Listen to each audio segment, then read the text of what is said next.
Good morning. My name is Stephanie Villafuerte, and it's a pleasure to be here with you today and talk to you about one of my very favorite books, The Orphan Train by Christina Baker Kline.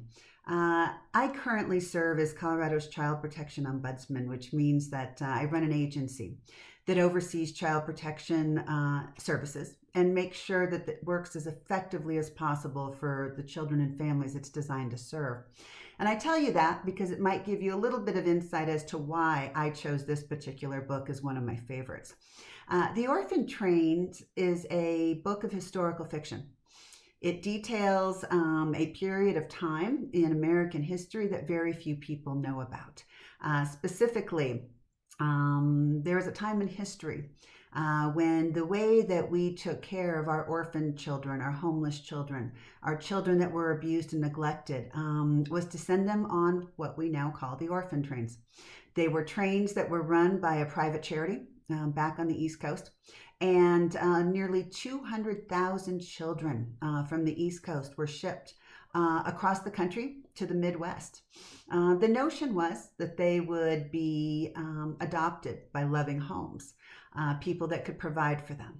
But the reality is that while that might have been the case in certain instances, it wasn't in most.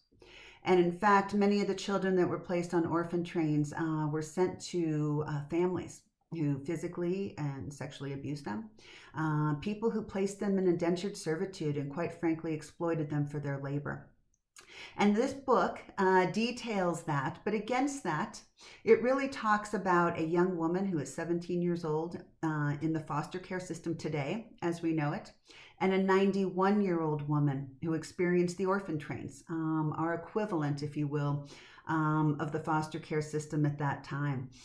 The book details their relationship and really their feelings about growing up as children who were abandoned, people that were given second chances, and how they really grow together in their relationship, having shared this pretty unique background.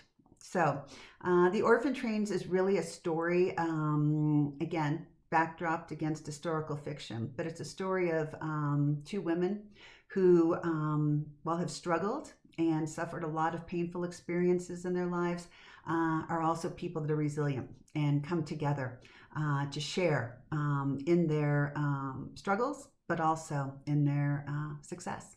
So I hope you enjoy this story of friendship. I hope you enjoy the historical pieces that are the backdrop of this story.